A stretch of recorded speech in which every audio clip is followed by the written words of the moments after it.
საქართველოს პრეზიდენტმა დღეს მეუღლესთან და თანხლებ პირებთან ერთად დუშეთის წმინდა გიორგის სახელობის სალოცავი მოინახულა. გიორგი მარგველაშვილმა ეკლესიისკენ გზა ქართული ტელევიზიების წარმომადგენლებთან ერთად გაიარა.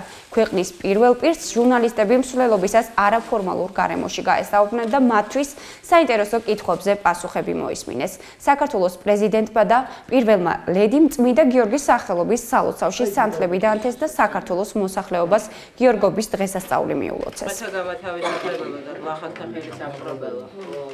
მინდა მიულოცო, ყველას მოგილოცოთ გიორგობა, მთელ საქართველოს მიულოცო. ძალიან მნიშვნელოვანი წმინდანია ჩვენთვის.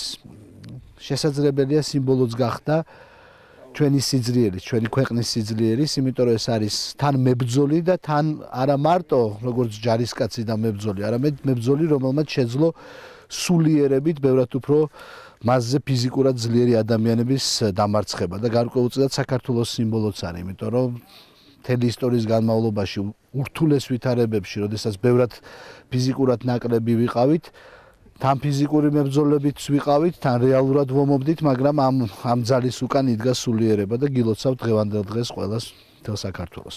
გილოცავთ დღევანდელ დღეს მთელ საქართველოს ვულოცავ ამ მშვენიერ წმინდა გიორგის დღესასწაულს. ფარავდეს საქართველოს წმინდა გიორგი.